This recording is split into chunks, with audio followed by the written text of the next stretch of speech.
Good morning, good day, good evening, and good night, I'd say. I'm One Clue, your host, and I'm welcoming you to the Town Hall number 43. I have Scott with me here today on the stage, and we do have the honor to hopefully make you laugh in the next 1 to 1.5 hours. Hey Scott, how are you doing? I'm doing absolutely fantastic. Thank you for as always. Thank you for setting this up. This is a fantastic opportunity here doing the town hall. Yeah, doing great. Thanks for having me. Awesome. Excited to talk about all the rad stuff we got going on. Of course, there are so many things that are going on. Obviously, 2 days ago, or yesterday, I'm a little bit dizzy here, we released the version 2.10.0, the next upgrade for your Bitaxe firmware. And there are so many new features in it, so many other things that are evolving into the software, and especially things that are going on in the hardware. And while we're talking about hardware, PMax, I think you need to be a little bit proud about yourself.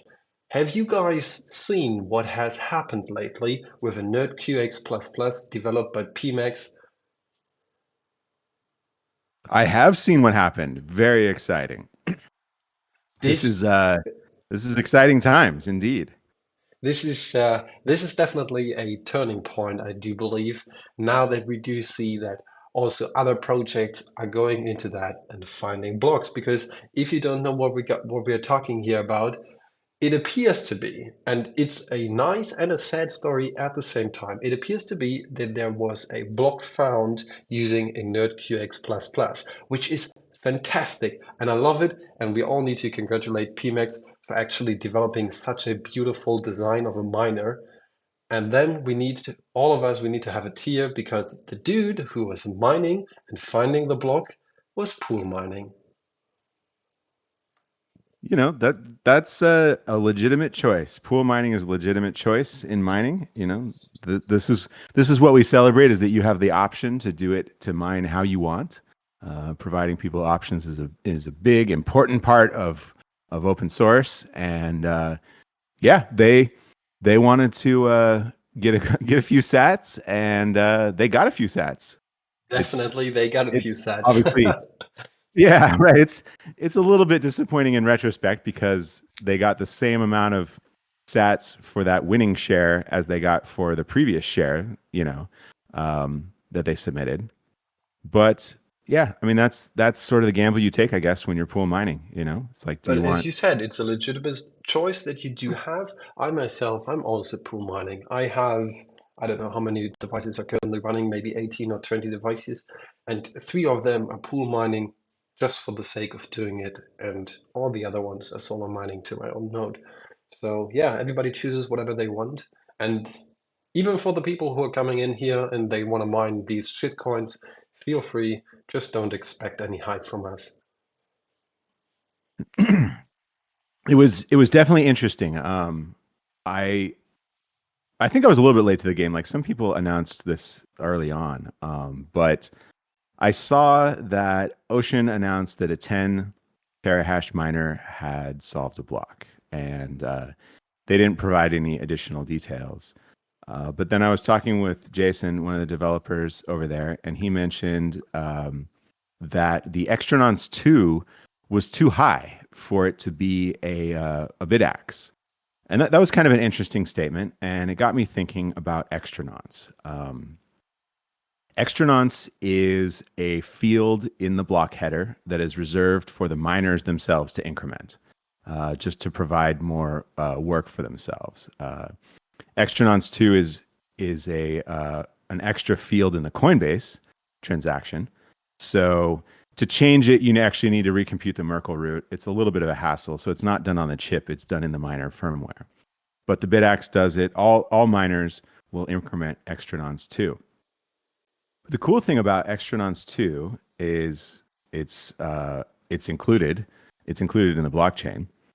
So that got me interested in, asking Jason at Ocean, like, well, what was the Extranons 2? I admittedly tried to figure it out myself from the on-chain data and couldn't, because not all not all pools put the Extranons in the same place. So when you're looking at like the giant all the data in the Coinbase transaction, it's not immediately clear like what is the extra nonce to. Oh, K1 says I randomize the extra nonce to every 2 seconds. I have some questions for you about that, but I'm going to explain a little bit more first about what this is. So, Jason said, okay, the extra nonce 2 is too high for it to be a Bitaxe. And so I think what is being assumed there is that the Bitaxe increments the extra nonce 2, like from 0 plus, 1, 2, 3, 4 as you're going on, which is true. The Bitaxe does do that.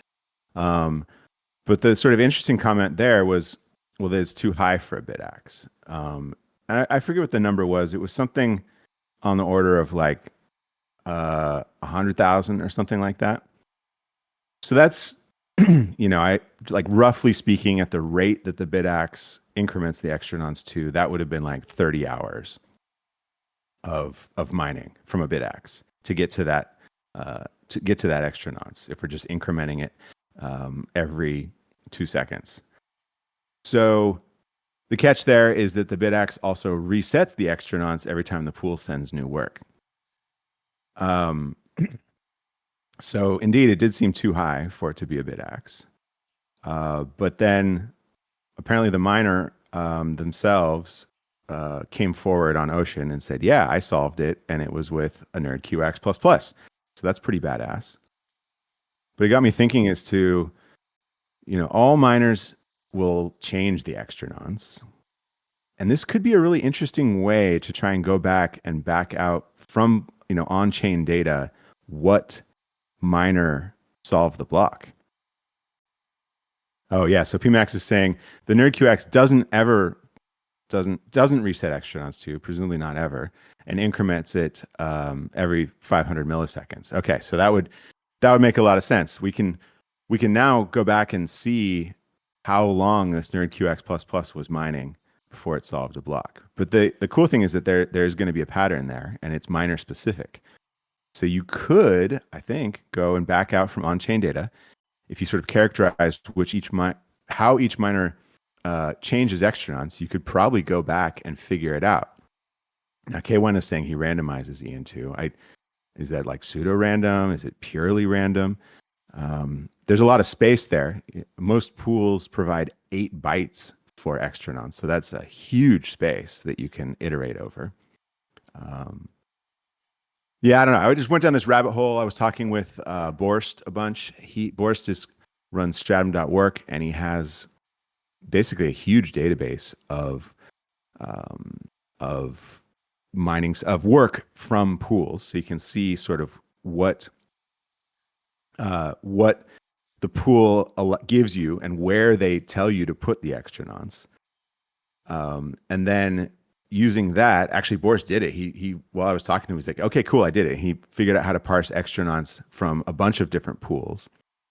And usually it's pretty clear from on-chain data which pool has solved a block. So then you can use sort of their historical data to figure out what the extra nonce is.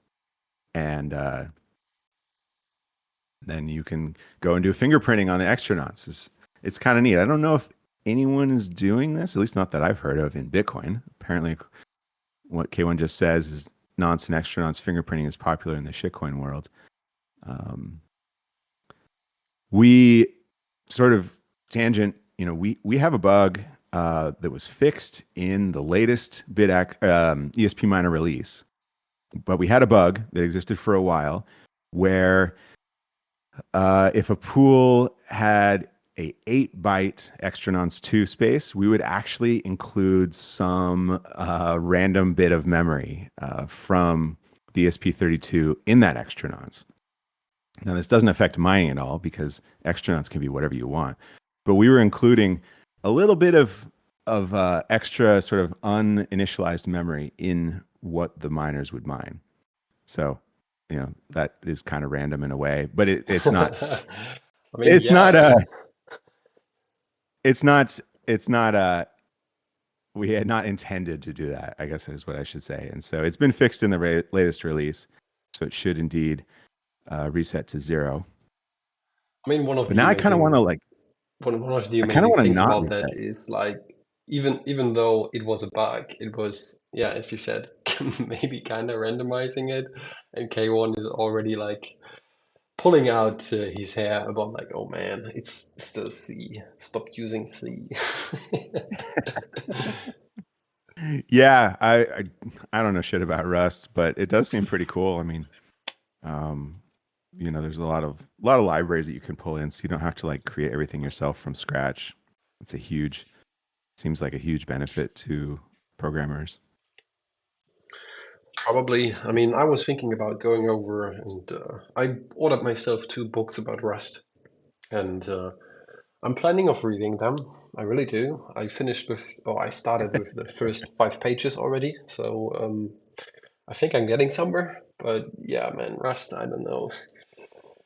I haven't I had think any that touch points with it apart from like compiling 1 or 2 projects. That's all that I did so yeah. far with it. And C, it feels more natural, to be honest. Like direct comparison, it's a little bit more natural in order or compared to how you actually write in Rust. But maybe K1 would disagree with me, but there are definitely more complexities to how you actually do read the code.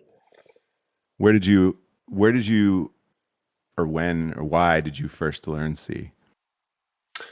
Uh, so basically, all I was 3 years ago was like some Bash and JavaScript script kiddie. And then I heard about the Bitaxe project. Probably I was 50, one of the early 50 members here on this Discord channel or Discord server. I was like, well, that Definitely. that kind of sounds wild, like an open source device. And then I was like, let's see. All right, I can read that. I had a little bit of that in while I was studying, and I was like, well, okay, fuck it. I bought myself 2 or 3 books, one about embedded programming and 2 about just standard C, and here we go. 2.5 years later, yeah, maintaining the project with all these other awesome developers, it's a pleasure. It's awesome. That's cool. Yeah, I mean I basically learned C in school, like first exposed to it in high school, and then as a part of my undergraduate education, like, I had to learn it. It was like it was it was required. So as a matter of necessity, I learned it, and I feel like it to me it also seems much more natural. But I think that might be because that was like my introduction to real programming. Uh, Probably. I mean, sure, probably the first ever language that you learn does have some sort of a special place in your heart. I need to say the very first language that I ever learned, like actually learned, I hate it. I hate it about everything else. It's Scala. I don't know if you know this programming language, but oh, Scala, I yeah, don't it know. I've was. heard of it though. It's shit. Don't try it. First language I learned was Basic. They called it Mm. AppleSoft Basic. It came with my first computer, uh, which I guess I'm dating myself, but it was an Apple II, and it was like there wasn't really much to do on that computer. So I was like, oh, I guess I'll check out this basic programming language. But I mean, a lot of programmers just follow the same overall syntax, and it's very C-like. I mean, yeah, functional programming does have its benefits and disadvantages, probably. Yeah. I mean, C like doesn't really well, it definitely doesn't at all sort of mandate or provide any sort of architecture, any way to architect your program. It's really it's really free form. And so there's a bunch of different ways you can do it. And I think also because there's hardly any libraries provided, like there's the C standard library and a couple others like the string library and stuff. But it really is up to you, up to the programmers to how you structure your program. And I think you get a lot of different a lot of different style architected programs, a lot of like honestly just bad ones. So it yeah, it's if you want to do something like object oriented programming, which you can definitely do in C, it's like up to you to implement that yourself. and it just gets unwieldy really fast, I mean, especially if you for bigger do, it's projects. called C++. With Basic C, you cannot do that. Object programming, I mean, I would love to know how, but as far as I do know, not really in there. But anyway, we're You, getting you like can you can do object oriented programming in C, but you have to sort of, implement it but yourself, and the yeah, syntax gets ridiculous. I mean, you could attempt a couple bits and pieces to it, but not like natively like you would do with Java or with C++ or even with Scala. Object programming in Scala, try that. Oh my goodness, I hated it. My like intro to computer science programming uh, class in college was taught in Scheme, I've heard about which that. is it's a Lisp variant, definitely weird. But their point was like, we're not teaching you programming, we're teaching you computer science. So it literally doesn't matter what programming language you use. So they're like, we're going to do this really goofball one called Scheme. I mean, one thing that we always highlight, or I always try to highlight a little bit, is like C itself. It feels nice for me because I'm more and more used to it, and I love to use that every day. Now, in my main job, I need to write things in Java, so I notice that I'm sometimes having a little bit of struggle of like switching between those two languages. But in the end of the day, the point is what I'm trying to talk about here is like Mutatrum was probably two releases back. He was introducing like, well, one clue, you know what? Uh, let's just organize how we do releases and what we write into the releases.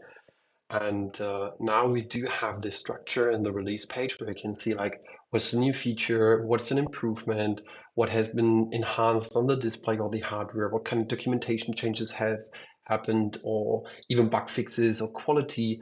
And then I love to see that we do have this structure here. And with C itself, it's really hard to enhance the code quality because, as we figured out earlier, C doesn't provide any sort of structure for you. You need to do everything for yourself.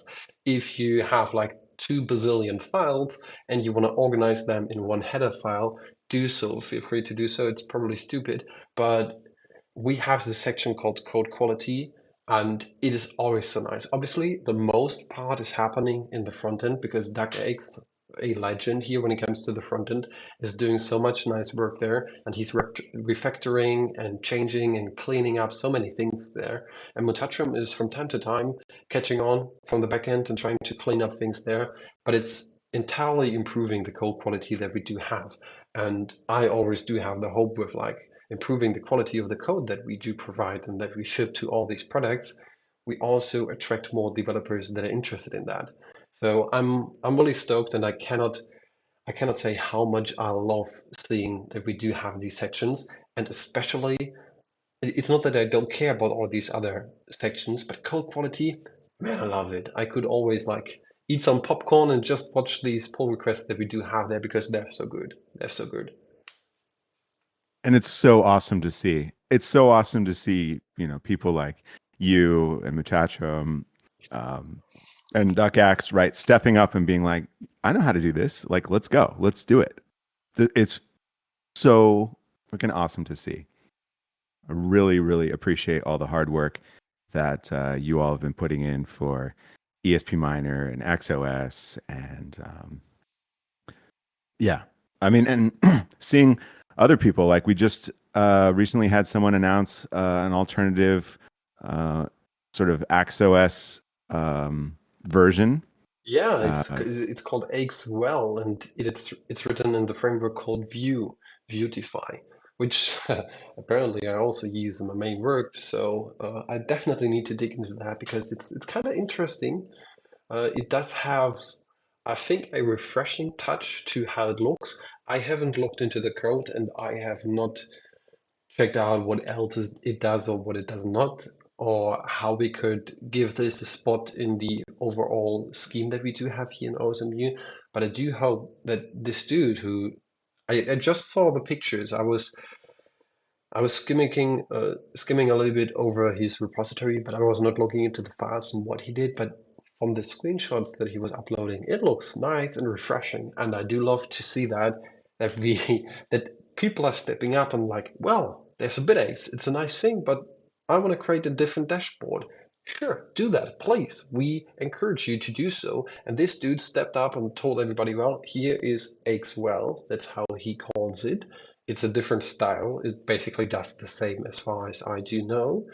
And it's just a refreshing change. So all you need to do is grab the www.bin file, upload it to your Bitaxe, and here you go. Apparently, a couple of people also tried to upload this to their NerdX. They thought that it is sort of working, that on the NerdX you see like your hash rate and everything else, but the RPM for the fan is not working, as well as like changing the frequency and other settings is also not working. This probably comes down to like, well, the NerdX firmware is written a little bit different than the BitX.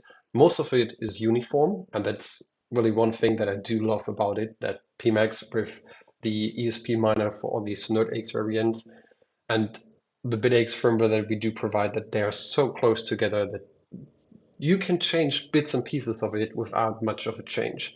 And the best perfect example is this new web UI, which is awesome.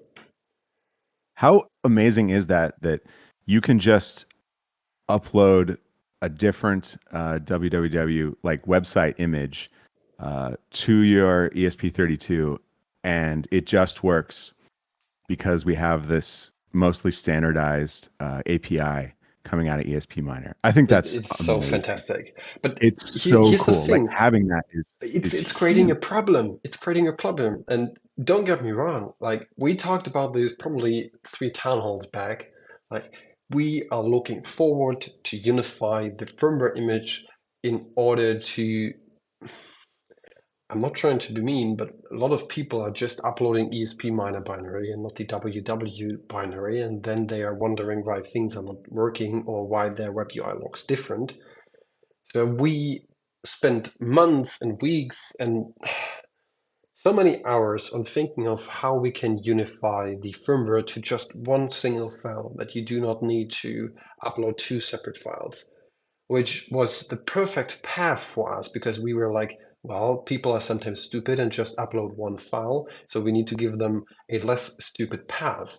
But now seeing this, that Xwell is there, and I do hope that more people take a look into that. I myself need to do that, as I said. I haven't done so, so I only know these pictures. I don't know if things are true. I just hope so, and I do assume they are because a couple of people already tried it out. It creates this problem that maybe we should not go away from these two binary files. Man, that's a really good point. That's like the strongest argument I've heard for not unifying them. And it makes a lot of sense. I mean, it's It true that is, people are struggling with these sort of updating these two files, yeah, but but we the would versatility it provides is definitely, huge. yeah, we would humiliate the ability of like customizing your device even further. Like I'm getting goosebumps by thinking about it, man. We almost took the wrong path, in my opinion. Yeah, I mean, yeah, you're absolutely right. I'm open for other opinions. Maybe the people in the audience, and by the way, I love all of you guys who are in here right now. Maybe you guys do have a different feeling about it, and maybe you say, well, no, we need a unified version. It's absolutely shit that I need to click 4 times with my mouse on my monitor. I don't want to do that. It is wasting 2 seconds of my life. Maybe you do have this opinion. But well, think about it. Axwell is the example that came just right on time, in my opinion, for telling us, guys, don't be stupid. Leave it like this. Yeah, so maybe what we need is some kind of better error handling to let people know that that there's a that there's a problem. Like one of the images hasn't been uploaded properly. I know we actually added some of that. I've seen that. It's really neat where the version number doesn't match. But uh-oh. Ed, can you hear me? Can you all hear me? I feel like Yeah, okay. I don't know, edu can't hear me. But yeah, maybe This is incredibly versatile, and it's an awesome paradigm to be able to have a separate website, a separate dashboard, right? No matter what implementation that is. Maybe the thinking here is that we just need to make it clear when users are in a situation where they don't have when they don't have the correct or a valid functioning website uploaded. I mean, yeah, we do have this recovery page that allows you to tell you, well, something went wrong, but here's a backup, and now please upload the correct file. You can definitely do that. Yeah, that's right. That's right. But I guess the problem happens when someone updates ESP Miner and that interface to the dashboard has changed, and now the dashboard isn't working. No matter what, I guess that dashboard is. Right. Is That's still a problem. We don't want to like silently fail there and just provide them a bad experience. No, definitely not. But that's the thing, like, let's quickly take a look. I think here we go. You know what? I wanna fuffle a little bit around here. So let's swap over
do have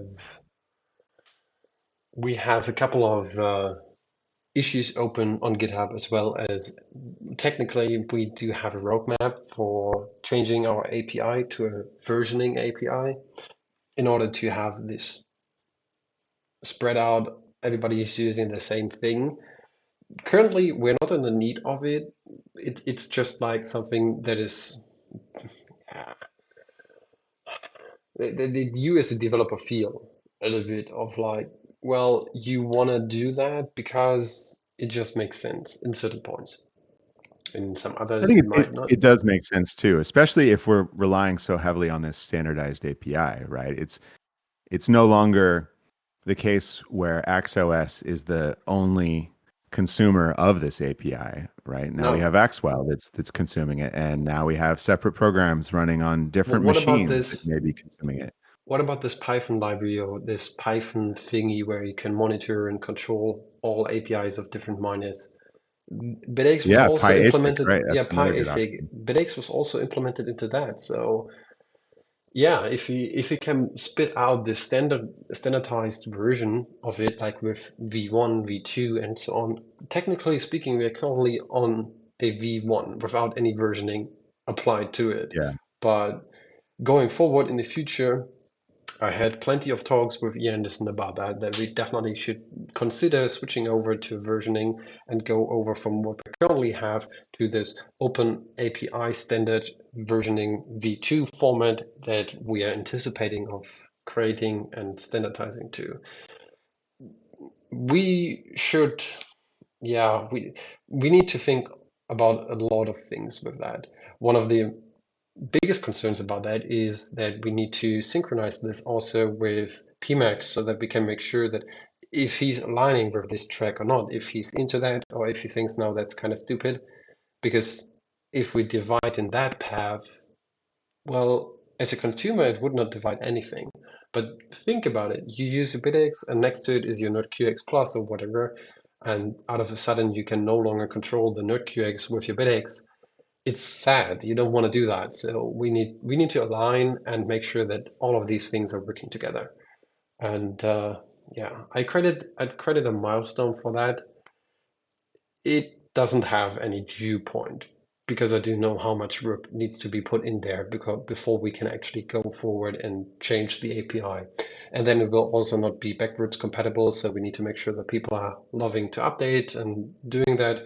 Even now, we are receiving sometimes so much backlash about updates. It's kind of wild. One of the biggest examples is that people are constantly posting on Reddit, on Twitter, or sometimes even here on Discord. But on this Discord, it feels like it's a little bit less. People are posting about that they do have issues with the recent firmwares, version 2.9.0 and version 2.10.0. One thing that I always suggest to the people is like, well, please just join the Discord or try to post the logs here on Twitter or whatever so that we can identify the issue. But out of a sudden, sometimes communication just stops. I don't know what's happening. I don't know where they do get their devices from. Maybe it's a manufacturing fault or anything else. It's just speculation. I don't know. But it's wild. I've seen this amount of like backlash in terms of, well, I just downgraded because the current version is not working for me. The last two releases a little bit more than what we had previously, but you also need to consider that we are now over 10,000 people on this Discord server. Reddit has over 7,000 members, and Twitter, I don't know how many people are on there posting about the BitX. So the amount of people responding back is significant higher over the past 4 to 6 months. So Yeah. yeah, Yeah. I mean, we've with every single new version of AxOS, I think without fail, there are people who are like, oh, it's buggy, something's not working. I'm going to stick with the previous version. And that's totally fine. And I think now that we have more and more users, there's going to be more and more people who have problems and don't want to update. But yeah, I would encourage all of those users, if they're having a problem, like we are very interested in what that problem is and fixing it. Right? This isn't this is an open source project. This isn't like where Apple releases a new version and you have no ability to get things fixed other than just kind of complaining on Twitter. Like it's a different paradigm here. So Uh, one thing that I'm thinking about here is there's something happening. We okay.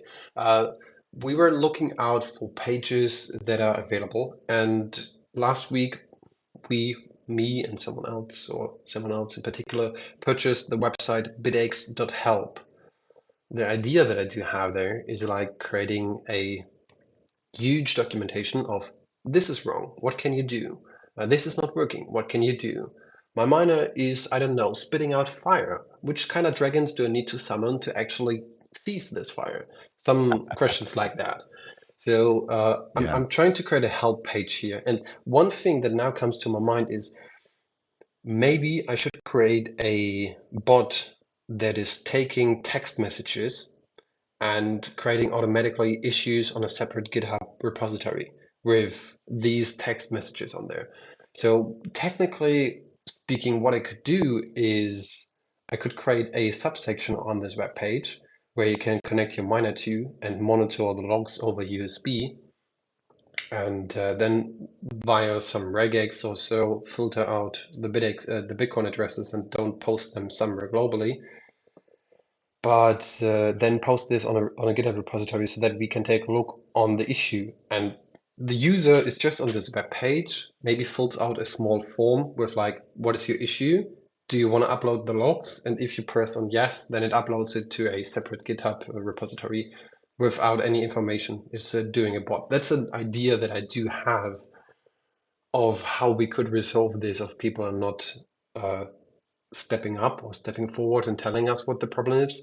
Because the biggest issue that we do have, even in here, even between us developers, like Scott is creating a new feature and is telling me, well, please test it out. It's an awesome feature. I load it and I'm like, well, dude, it's not working. What the fuck did you do? The that other way happens. around, it also happens. And it also happens with other developers. So things that sometimes are a little bit weird, we should probably go over to everybody of us using the dev containers. I'm not too deeply into dev containers. I do know that Johnny is, but I need to talk to him a little bit more about dev containers and how we actually should use them, because so far it currently feels a little bit weird. But long story short, the help page could be used for something like that, so that people can just go there anonymously and post log with information of what the issue is and submit it without being doxxed. I don't know. Maybe that could be helpful. Maybe not. Maybe we will receive daily 2,000 messages and my server will burn. I don't know. Um, we'll see. I, I definitely think providing tools for people to collect logs and submit them easier, because these people experiencing these problems, they're not necessarily technical, they're not necessarily involved in the development of it, but they're experiencing a problem. Maybe it's one of these problem in chair kind of things, or maybe it's a real problem. So, you know, more info, more debug logs, I think would be beneficial. The tool that you created on the web flasher to record logs and download them, I think that's incredibly useful, and in improving that would be huge. I would love to see stuff like that, sort of more tools to kind of lower the barrier of entry towards providing useful feedback would be great. With all these sort of things like repositories of documentation and stuff, it's a big job to keep them up to date. So just be aware of that going into it, that it's potentially a very big job. Definitely. And while we're speaking about that, if anybody of you is actually interested in helping out the open source management community, you can do so. Just go over to github.com, create yourself an account, and check out the Bitaxe.org community there. Because we do have so many projects, from the websites over to the firmware, over to something else. And I do feel like I sound like a sponsor, but please, if anybody of you just want to dive into and do a little bit of contribution, even the Bitaxe wiki page, or the osmu.wiki page, needs some help. So if you just want to write some bits and pieces and a little bit of text together because you feel like, well, it is outdated, do so and provide a pull request. That would be awesome. Love you guys. Emacs says there's another bigger problem. The Swarm edit page always uses the dialog from the device running Swarm. We should find a way to load the settings dialog from the device being edited. Yeah, that's true. Interesting. It's an issue. I mean, the problem with that is we have cores for swarms, and now uh, we would need to stream the logs from another device over to, or not the logs, but the edit page from another device over to the device that we're currently using. Probably creates a little bit of an issue. That's a complex issue, I think.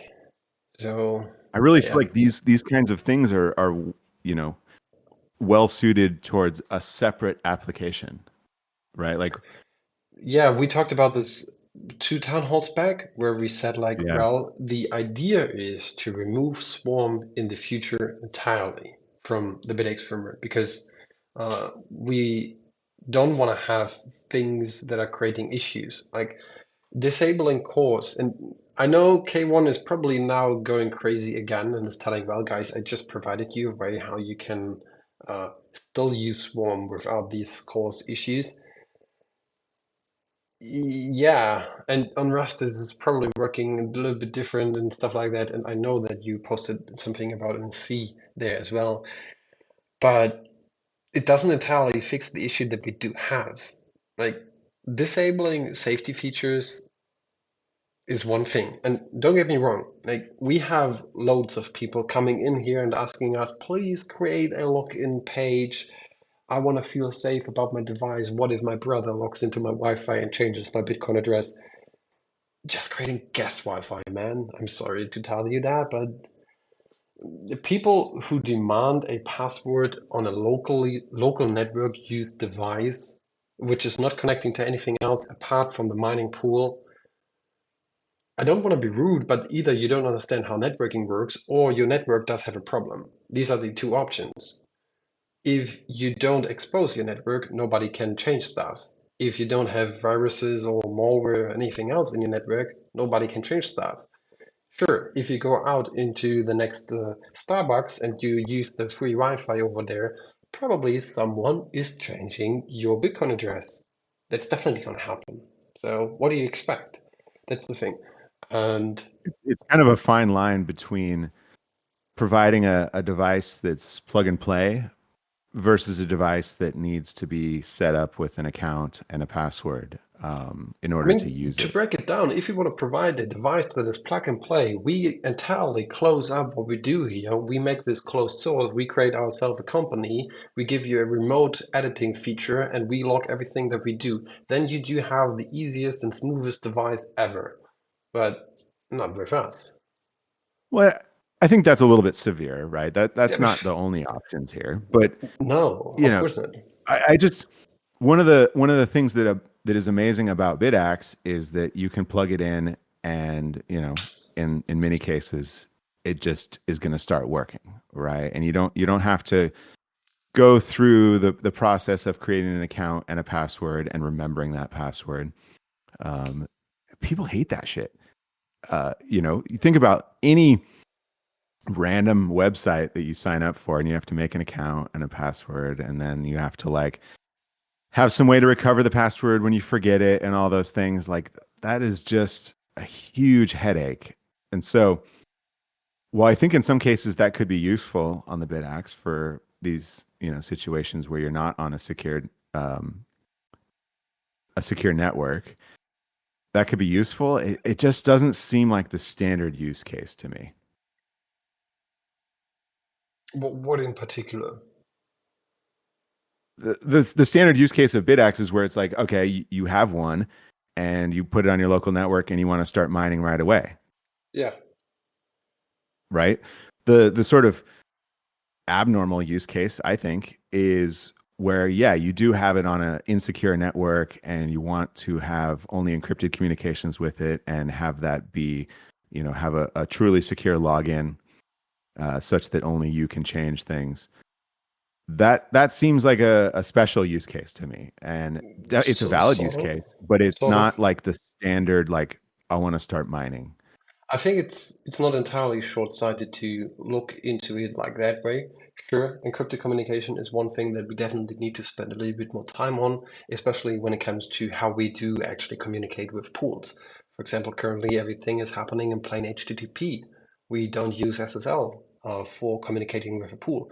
So technically speaking, and we have heard and we have experienced it last year already, if you live in the UK, for example, and you use mobile services, they will block your Stratum connections because it's plain text. But if you would have SSL communication, which is encrypted, then they cannot block you because they don't know what is in the packages. So yeah, using that and enhancing the firmware to use something like SSL is, I think, a good thing when we're talking about security. Just using a password to log into your dashboard, nah. And there's that's the hard part. What about the API? How do you use the API now? Because if the API is not protected with a password, uh, well, it doesn't add any security to your device at all. It only adds security in terms of you think it's secure, but in the end, it's not. Yeah, yeah, that's right. I think that's what a lot of the miners out there now do is kind of have this like inconvenient security that doesn't actually provide any security. Uh, it's really weird. I mean, there's also like basically no pools that support SSL or Stratum servers that support SSL. Passwordless OTA update capability equals persistent attack vector. Yeah, definitely. Yeah, Um, absolutely, absolutely. I mean, I've thought about this a lot, right? When you first plug in a Bitaxe, right, it's creating an AP, a Wi-Fi access point that is entirely insecure, and someone from outside your house could then load an entirely new firmware onto your Bitaxe via that. We put in a couple of protections against that, but yeah, I mean, it's an attack vector for sure. But we're also trying to make these devices very easy to set up for people who are new to mining, which is a large majority, I think, of the users right now. And I think also you can't update the firmware when you're in setup AP mode. no, we disabled that. The only thing that you can do in AP mode is set the Wi-Fi. You cannot even change anything else. So, to be honest, I was expecting a little bit more backlash about how we changed the AP mode, but we didn't.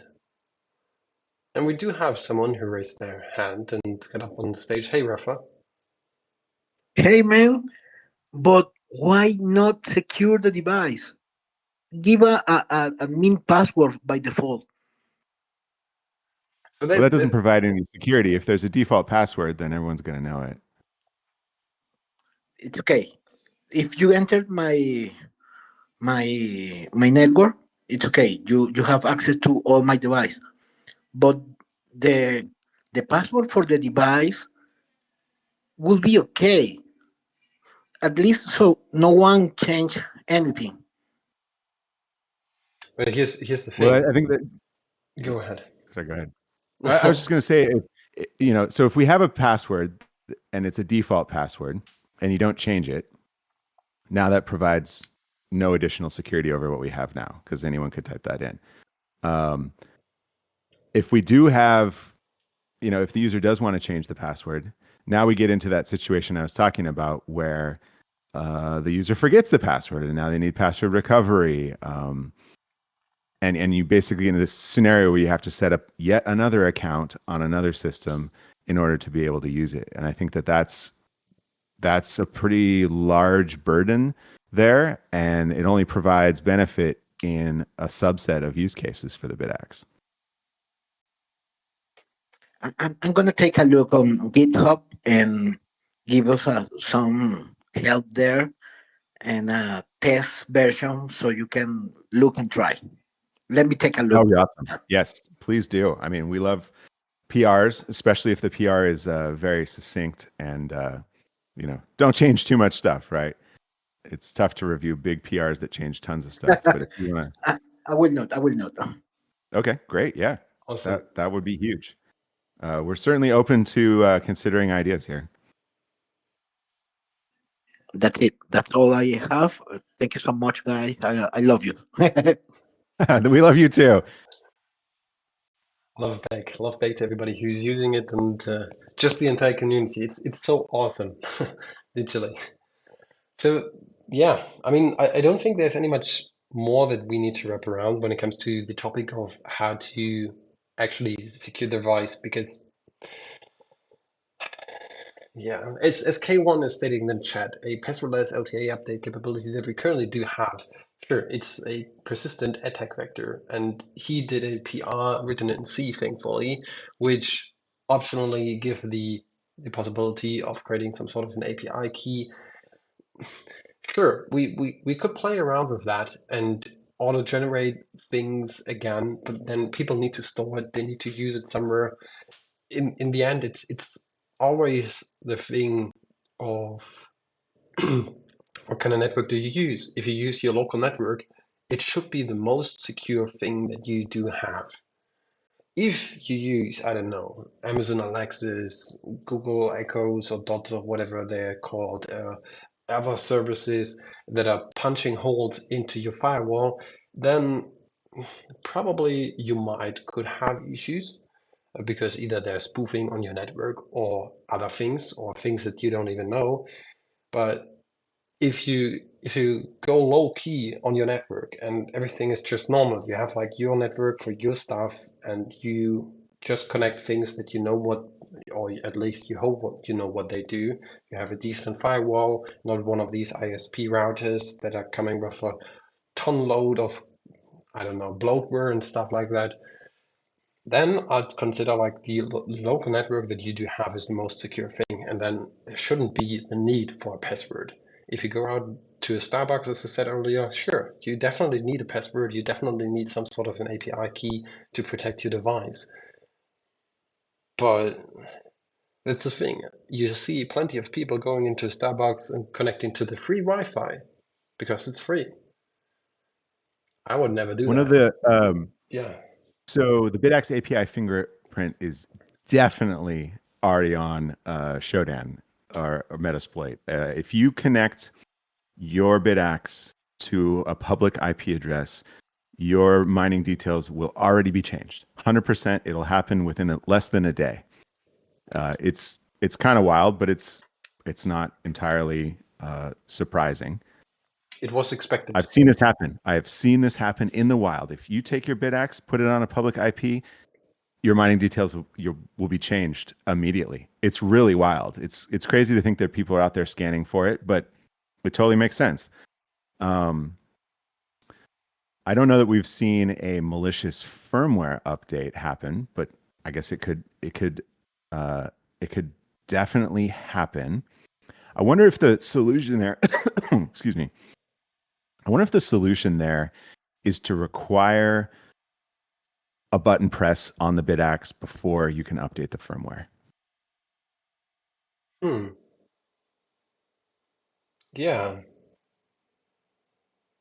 Unlock OTA mode. Yeah. In, Right? Because, fuck in it, I computer write that security, down. hardware access and all bets are off. So, this is the case with your router. Like there's clearly a button on the back of your router where if you push it, it will accept an OTA update from anyone. But the idea being is that, these attackers out on the public internet aren't going to have access to that button on your Bitaxe and they can't press it.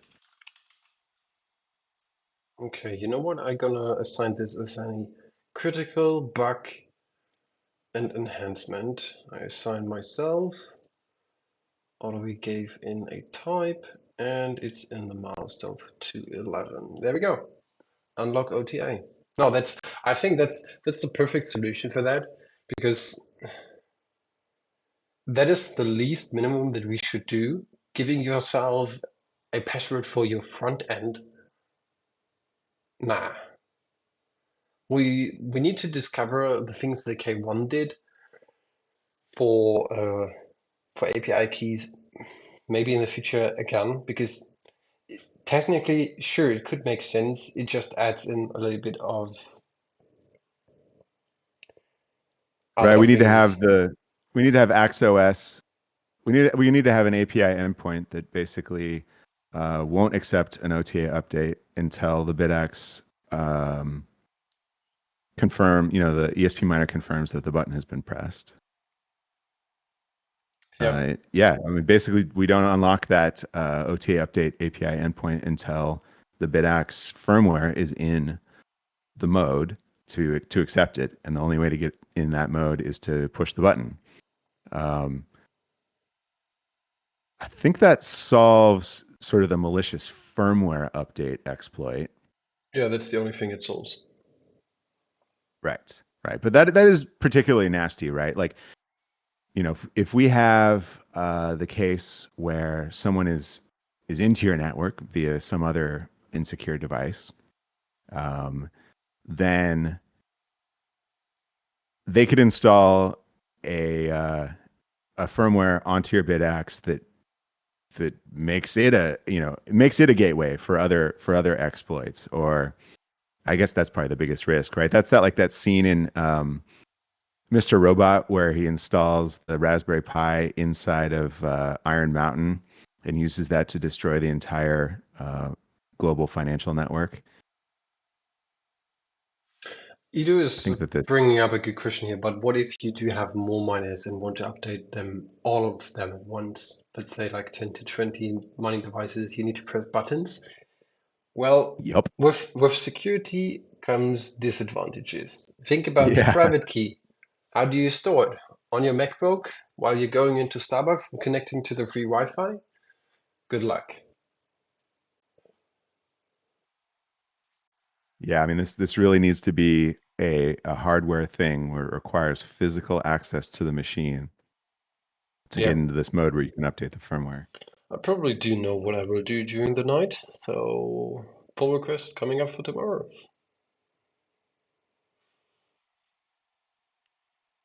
And that's the thing. Yeah, Like, this is gonna sure. suck for that dude who has like 110 bit axes uh, in his basement.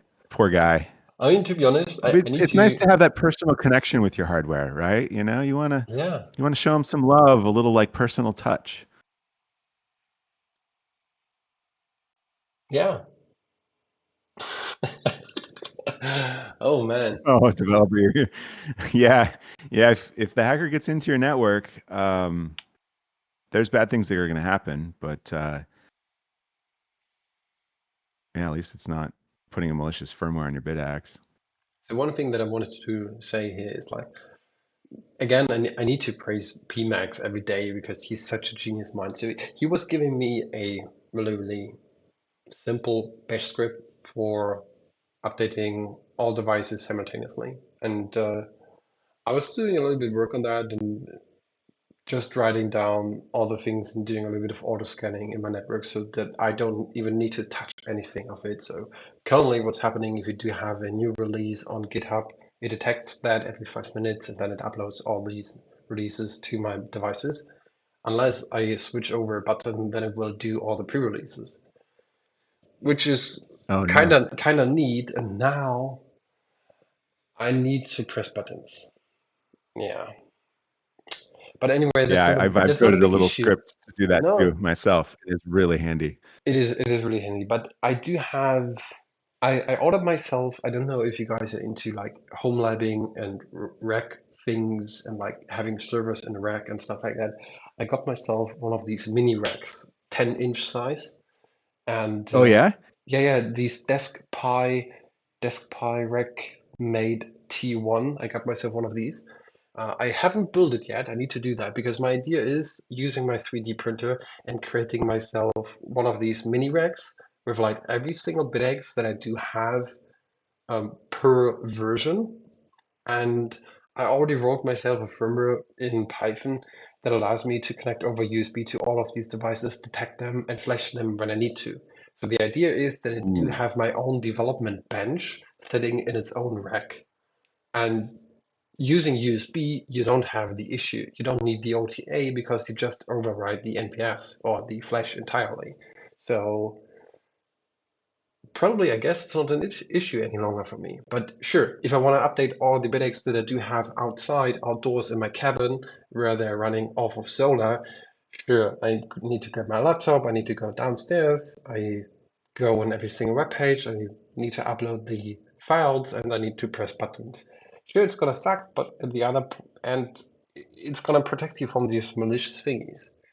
So, yeah, people will probably cry out about this change. All right, Scramblix has an interesting idea here. Use a one-time setup token. On first boot, each Bitaxe generates a random secret key and registers it with the update server. After that, every OTA request includes this token along with the device MAC. The server checks the token before sending the firmware, and the Bitaxe checks the firmware signature before installing. This way, the request proves it comes from a real device. No passwords are needed, and setup only happens once or something similar. So, how do you get this random secret key from the Bitaxe? And how do Let's you say you tie just it to the PC that you use? What if you use a laptop and sometimes a desktop PC? You need to have the secret on both devices. I mean, the biggest thing that we need to think about here is like pressing a button, everybody can do that. Setting up a secret token and uploading it to your BitX, probably a little bit difficult, and people will not understand it. So we're coming back to the section of how do we make this device granny proof? yeah, that's right. Like the sort of mildly advanced granny who's like, yeah, I'm going to update the firmware on my Bitaxe. Like getting this one-time setup token could be a little bit challenging. I guess we could also have the button mode work. You said like it could be part of the firmware generated on boot, but how do you get the secret token out of the BitX, stored on your device, your phone, your PC, your notebook, and don't allow other malicious software or computers in your network access this token and use it?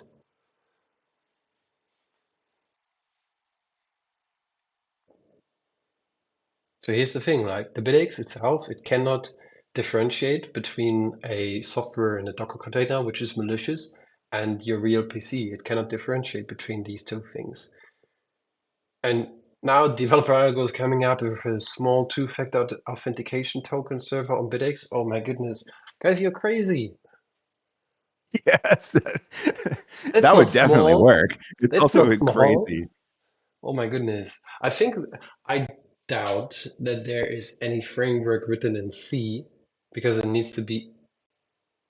it needs to be on the backend because we need to store it in the NVS. There are some two-factor authentication frameworks that you can implement into TypeScript, but yeah, and K1 is also right. TOTP requires a concept of current time, which we don't have. The BitX doesn't know what time it is. That's true. Not precisely, at least. Technically, we could retrieve the precise time over an NTP, but that would force us to go away from the ethos that we do have. We only connect to a mining pool, nothing else. We don't connect to any server that is telling you what Bitcoin price it is. We don't connect to Google or whatever. The only thing that we actually do connect to is if you press the check for update button. Then you connect to GitHub, to the repository on bitx.org for ESP-miner. That's the only thing that you do connect to. Scott said NTP is evil. It depends. I mean, I do have my own NTP at home with Raspberry Pi. And there's also a good segue. There's like a dude on YouTube who's making videos about NTPs. He's crazy. Yeah, I mean, I don't think NTP on its own is evil, but certainly any server that you regularly hit Okay, technically now has a speaking, now record of. K1 Docs does, he said, and of course to the DNS server that resolves the mining pool. Yes, you're right. You're right.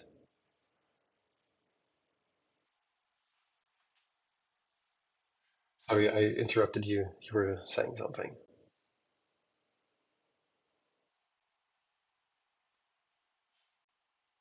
Yeah, I mean, any access over the internet is potentially interceptable by your ISP. I feel like that's that's a different problem. But I think as a fundamental concept, I really don't like IoT devices that make hard-coded connections to servers, right? Because if you don't run that server, then you you risk them knowing about what you're doing, right? So, Finish. yeah, I mean, all these third party and I definitely think stock firmware, they all make connections to other servers. Like they have to have their licensed servers because they need to get you to send the dev fee or whatever. Mm. They need to know how many of these devices are running globally. So you know what? We should definitely port over XOS to the Xilinx boards that are used, but I've never written a Linux firmware on a Xilinx board, so it's another project. Oh my goodness. There's several of these projects underway. I know, but I I'm shout out to Eco in the audience. 256 Foundation has a massive effort underway to make a Linux mining firmware. I know, but it's written in Rust, and that's my bummer. Yeah, it's written in Rust, but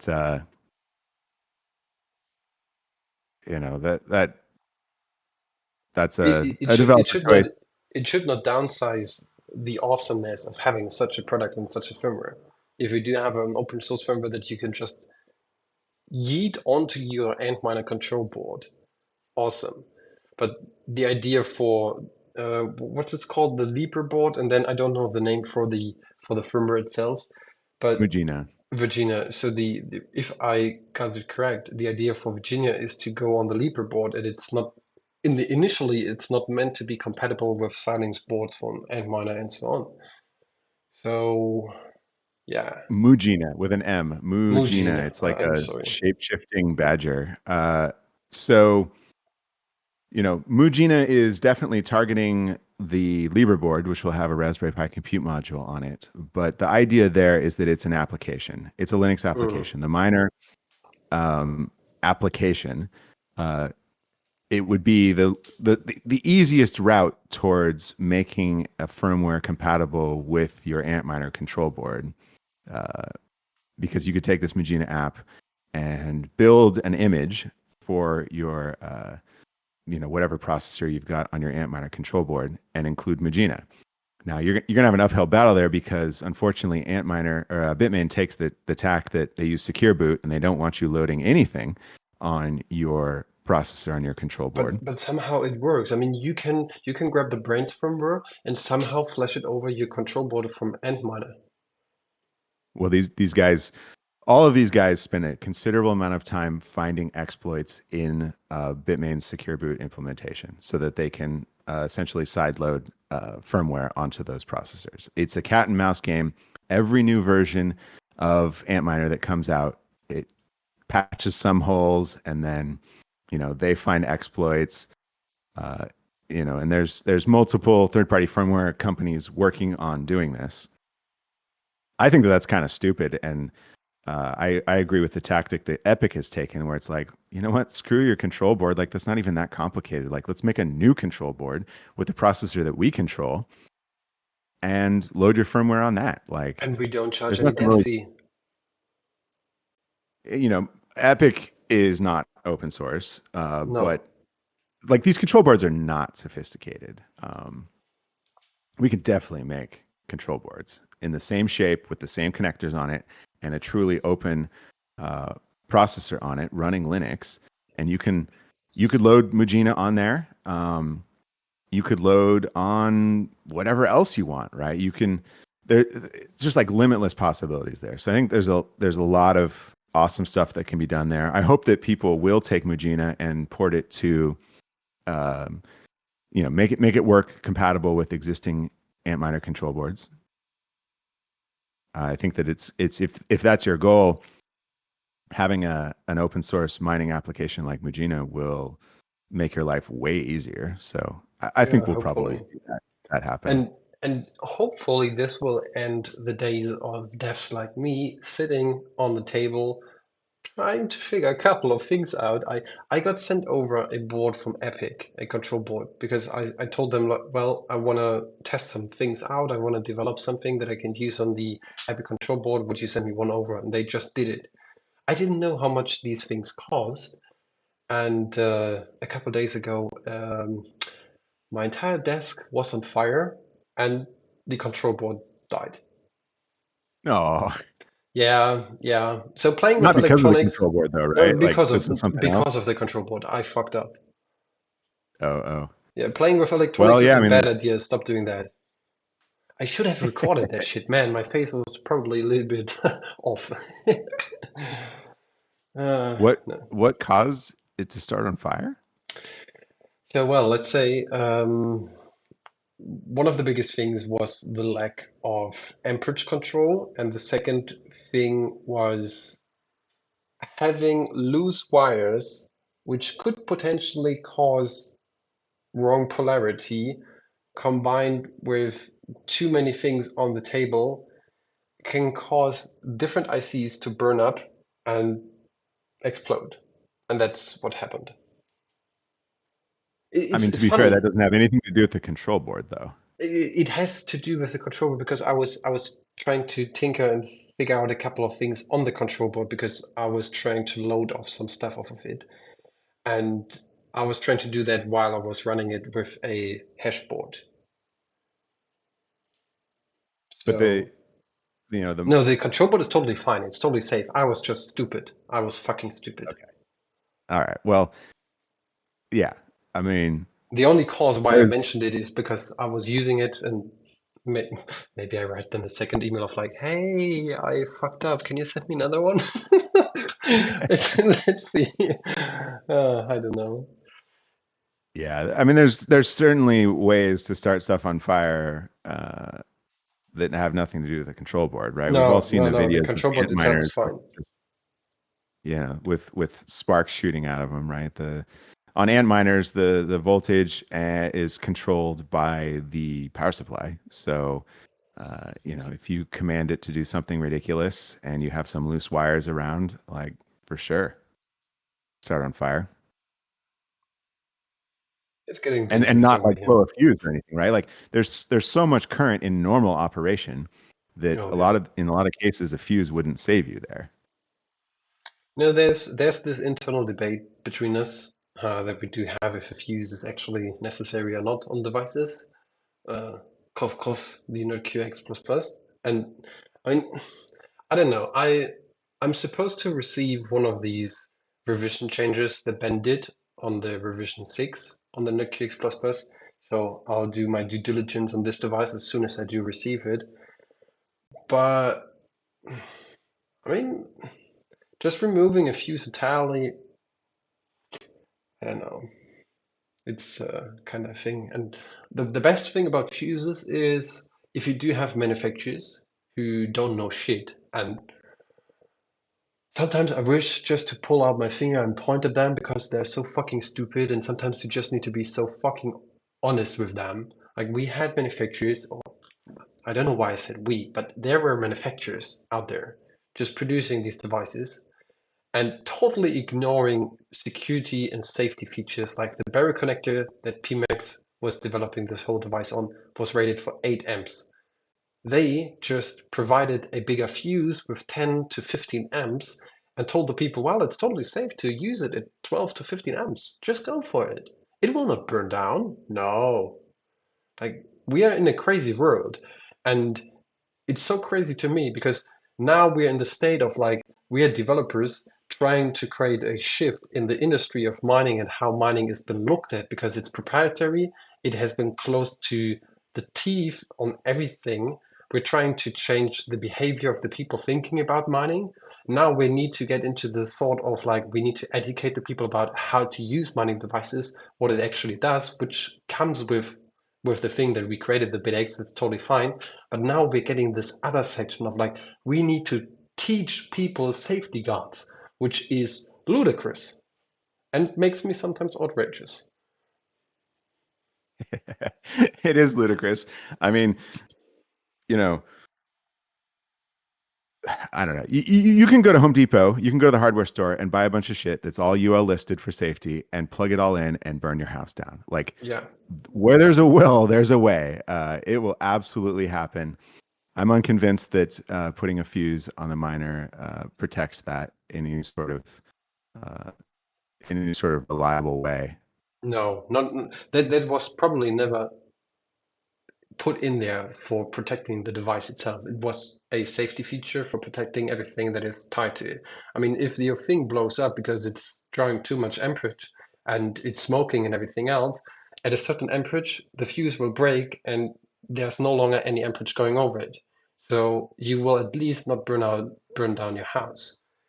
That's the idea behind it, from what I can tell, but I'm not the developer of it, so I cannot say it entirely 100% for sure. Yeah, I mean, you can create a hazardous situation within the current limit of the fuse. Yeah. So then, now what? Like, Yeah, it's ups and downs, but that's I do see it. I do see it, and you mentioned like using an eFuse would probably be a little bit more sophisticated, which I do agree. Could be a way better suitable idea for using something on such a device. But the point that I was trying to make here was that it's freaking ludicrous that manufacturers don't know stuff about the devices they're producing and selling to people and just swapping out parts without actually doing it properly and telling the people of what this will actually do. So no bad taste to the revision 6. I'm all up for it. I'm looking forward to see on how this actually works and how it performs because I've seen so many pictures about it. I want to try it myself. I want to fuffer around. I'm just giving my 2 cents of thoughts about like why you should use a fuse or why not. But well, I'm not too deep into that game, so my opinion is biased. I've got one. It's pretty rad. The V6. Ben sent me one. It's cool. I love it. Now I'm jealous. Hey, Agent. Okay, we're already almost on 1.5 hours. This town hall is getting so crazy. Agent P want to come up on stage, so let's do Yes, that. please. Please do. We hadn't had him here forever, for a while. I don't know. Did we ever had you up Hi here? guys. We Hey, did. welcome Can you hear back me? to the show. Yes. Thanks. I was gonna a quick note on fuses. I have thought about adding fuses to some of my Loki builds. There was I've been testing Epic boards. They work really well. I like that they don't talk to servers at all. I've sniffed all the pockets and everything and verified. I did notice that one of my Epic boards, when I put it in the Stealth Miner build from Sat Stacking Club, who just open sourced that case design. It's super cool. Super cool.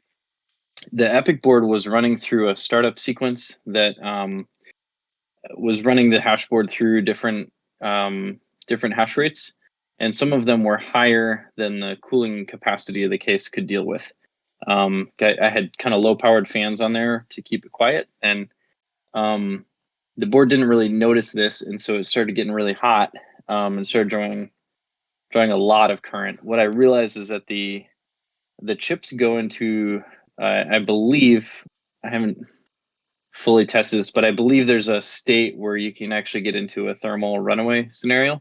Yeah, definitely. Definitely. Yeah. Something I've noticed with my solar build is that because it's direct DC, I don't always have control over the voltage. But I've noticed that it will draw, even at the same hash rate and at the same voltage, it will draw more current during hot parts of the day than cold parts if I use a static fan setting. I don't know if this is making any sense, but so if the chips are warmer, they'll pass more current more easily, even at the same voltage. If they get too hot, they can pass a lot of current. And I actually watched, I think, 350, almost 400 amps try to go through a single hash board On one freaking time. 12 volts. Oh my goodness. Yeah. because it got, the fans weren't working for whatever reason, and it got into a thermal runaway scenario, and the control board firmware wasn't really paying attention, and there were no safeties on it. So in that kind of scenario, a fuse that's sized to be a little bit over the maximum that you ever expect to draw on that miner would protect you from some kind of thermal runaway scenario. I wonder why the firmware was not paying attention to the hashboard temperature. I mean, That's a really good question. And actually, it was because it was running remote. I didn't notice it until like the next day. So there was no opportunity to try to pull logs or anything off the control board. I did get the control board back, and but I couldn't find anything. But I saw the current spike. I can share the screenshot with you guys if you want. It's pretty wild. Yeah. But it's all I have is the solar data that's logged by my Victron system, and so that's where I can see the system current spiking. What kind of DC-DC changer did you actually use? I mean, I was trying to look at a couple of these DC-DC changers because I do have a couple of these S19 and S19J Pro Plus boards laying around, and I definitely want to build myself maybe something DC directly or not, I don't know, but definitely one of these stealth miner thingies. I need to print this stuff and tinker around with it, but probably this will take over a week to do so. But yeah, the whole point is I like could give you I a cannot. full. I love to get more information about that. What I was about to ask is like I cannot find any DC-DC converter that is doing 48 volts down to 12 volts properly with enough amperage. I think Victron has one that's not too expensive. That's, you fine tune the voltage with a rheostat, so it would be a static voltage. They've got a very expensive one that is digitally controllable, that puts out decent amperage. I think 30 or 50 amps. But even then, you need Actually, multiple. yeah, for a full miner.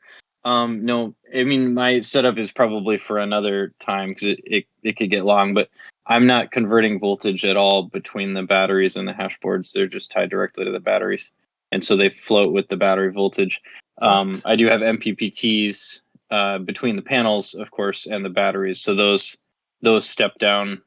I think my panels are running at roughly 80 volts into the MPPTs, and then those of course step down to 13.7 to charge the batteries. And so you assume the it's a hash 12 boards volt setup. float. Yeah, it's a 12 volt setup. Yeah, so the hash boards float between 13.7 when I'm charging, and then like 12.8, 12.9 on the discharge.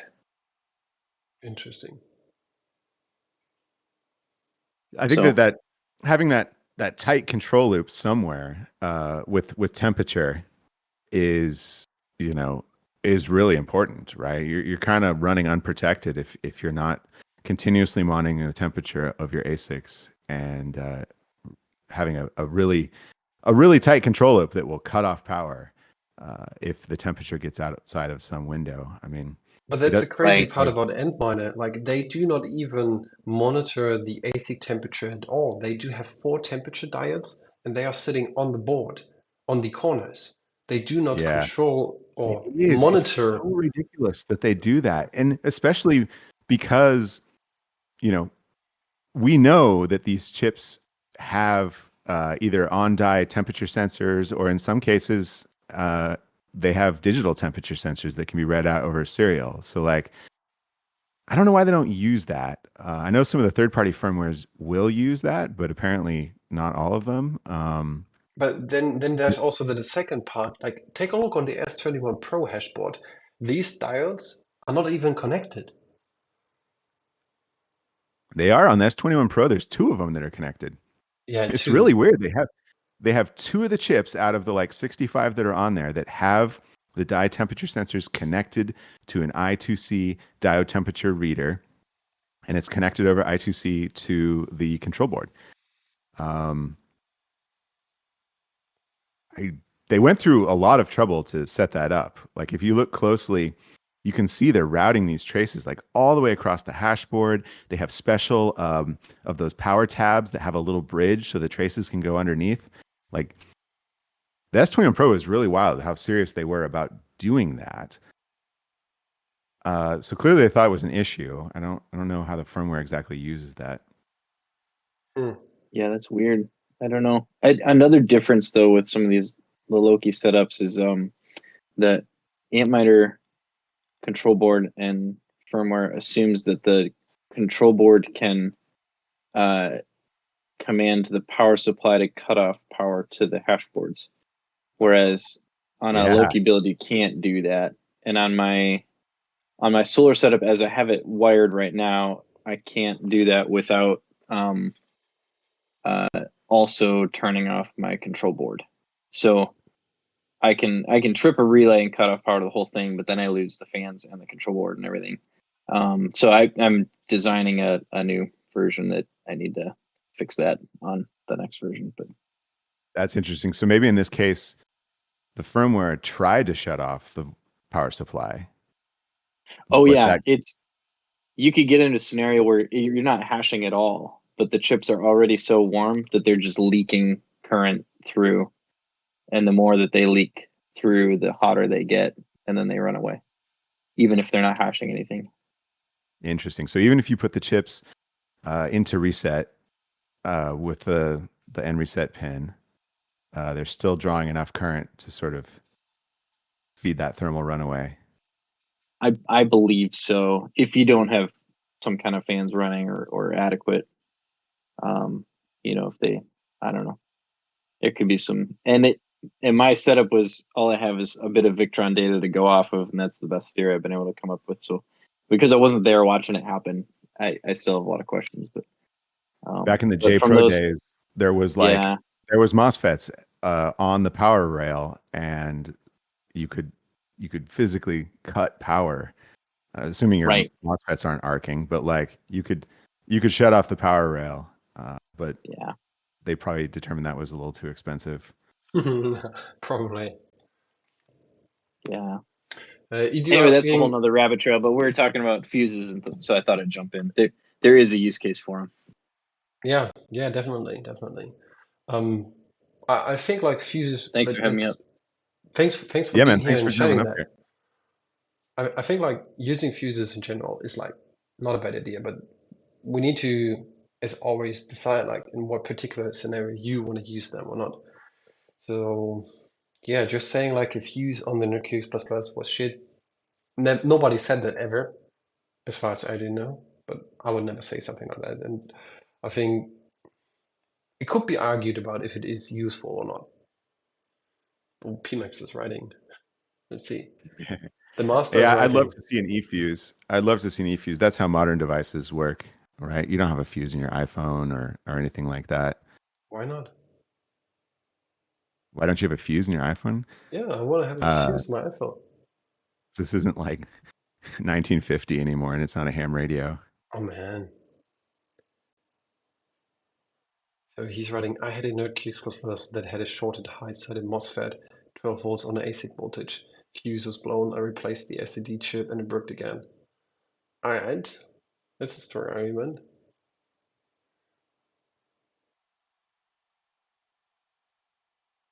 No chance without a fuse. Yeah, that's how high. E-fuse. Yeah, okay. All right, I think we can close up this topic because Edu does have a question, and then afterwards, I probably think we're safe to close up this session. And for everybody who's listening to this later on, I really appreciate it if you stick to that for the period of time that we are talking here. It's so long, 1 hour and 33 minutes already, which is awesome. But if you don't know about us, you can find us on discord.gg/osmu. We also do have a wiki page, which is called osmu.wiki, as well as a quick explanation about what this community does, which can be found on osmu.xyz. So Edu does have a question. So the troubleshooting website will be a thing, right? Because I'm wondering if I should continue making my own page or just load stuff from Bitaxe.help. So Edu, you know what? Hear me out. If you do have time in the next 2 weeks, let's do that together. Because sure, setting up the helper page, I already do have a framework and I already did like the bare minimum of it. But I always feel like giving back to the community as much as content as possible is sometimes a little bit tricky for the position that I'm in. Like I write so much stuff, I program plenty of things as well as other developers. We are in this position of like, we know this shit, we know how it works, but sometimes having a second opinion is a good thing. And if you want to help me out or if you want to do this together with me, would be awesome so that we can create this most awesome thingy that is possible. And also, I do see Chris is currently writing in the chat. If any of these manufacturers who's in here currently would send me over every single question that you ever receive from any of your customers, I would appreciate it because I cannot imagine about issues. I've had lots of conversations with two manufacturers about what kind of issues they do have with their customers about setting up a Bitaxe, general issues with the Bitaxe that they do provide. Like, what are the issues that people facing because they either don't know or they did something wrong? I want to cover every single possibility. So, yeah. I Duncan? totally agree. A way for manufacturers and sellers to sort of pass through the issues that they're seeing to streamline that process would be incredibly helpful for this community. Yes. Like you, I've also had lots of conversations with different manufacturers and sellers all around the world, and I'll hear about some totally new issue, and it's like, oh my gosh, wow, Never heard that. I didn't know.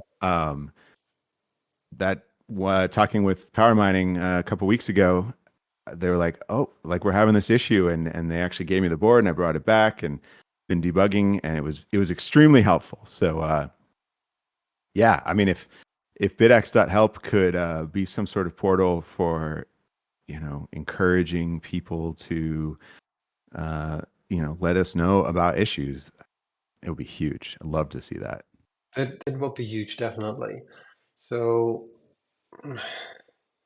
yeah, I cannot say that again. If you are a manufacturer or reseller or anything else, and you do have lots of customers, or over the period of time that you do run your operation, if you do have customers asking you questions that you either don't know or even you know and you responded back to them, feel free to please step up to me and give me this information because I don't know all these things. The biggest issue is that I currently do face is I have someone who's writing me personal emails and he's like, as soon as I update to version 2.10.0, my fan is not working.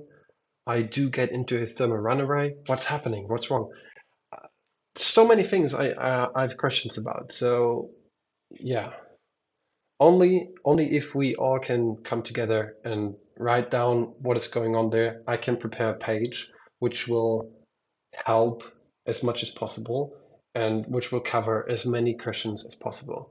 One of the biggest things that I'm currently thinking about is like having a documented page of every single issue that we ever had is one thing, but you need to be able to search through that. So maybe I play around with AI a little bit or something like that to make something like that possible. So yeah, we'll see. We'll see. With that, um, I think we go into the closing part of today's town hall. And let's see, I can start making a kind of prototype, including the issue creating feature on GitHub page once I've finished the thing I'm currently working on. I'll let you know. I mean, do whatever you want. I already do have the framework set up, as I said. Like, I think that unless the one that you provide is better suited for that, I'll probably stick with what I already do have. But yeah, I'm looking forward for manufacturers stepping up and please tell me It seems what like kind of it seems issues. like it'd be a good idea, Wanclu, if you've got something, is Yeah, I'll upload it. to put it up and post it, right? And that Yeah, will help people who want to contribute. They can see what you've got going and what the direction is and contribute there. Obviously, suggest new directions or anything like that. But yeah. just get started. All right, I think now it's time for you, Scott, to shine again. Give a shout out to all these lovely people in the audience. Okay, we've got so many legends in the audience right now. This is going to be a amazing one. But let's get started. First person on my list is Econo Alchemist. What's up, dude? It is good to see you. For those who don't know, Eco is an absolute badass and is doing so many rad things behind the scene. It's good to see you here joining us today. And yeah, thanks for thanks for everything that you do. Eddie, longtime member, good to see you. Thanks for coming back and joining us. All right, we got next. Solo Satoshi, Com X10. I'm not going to say people's exact names, even if I do know it. But good to see you, buddy. Thanks for everything you do. It was rad chatting last night, and yeah, congratulations on being a full-time open source Bitcoin. Full time in the open source Bitcoin mining business. It's a wild world, and being able to say, just drop the mic on your fiat job and do this full time. I'm stoked for you. I'm stoked for us to have you. Right on. Agent P, Leroy Jenkins, thank you. Good to see you here. You're always doing rad stuff. It's cool to have you join us. Thanks for joining us on stage. And I always love hearing about your projects. Edu, I don't know how to pronounce these people's names, but it's cool to see you on OSMU. Always, got some interesting comments on stuff. Thanks for joining us and being a part of this. Tommy G at IX Tech. What's up, IX Tech? Love you guys. The El Mirage heatsink is rad. I've got a couple of them running on my machines. Loving it. I love all the awesome stuff that you guys are developing in this space. And of course, being a legit seller is very cool to have. PMax needs no introduction. Obviously a legend in this space. Congratulations on the first known NerdQX block solve, although there may have been more in the past. That is a huge milestone. That is really, really cool to see that it proves top to bottom that it works. And yeah, I know. I know you and I disagree on some of these like smaller details, but that's just all part of the part of the fun. And I love that you are out there like making it happen. That is badass. IMGPO Duncan, what's up? Good to see you, buddy. I hope you're doing well. Love everything that you do. Love your comments here. Love your support, long-term support of OSMU and the Bitaxe project and contributing rad stuff. Thanks for joining us.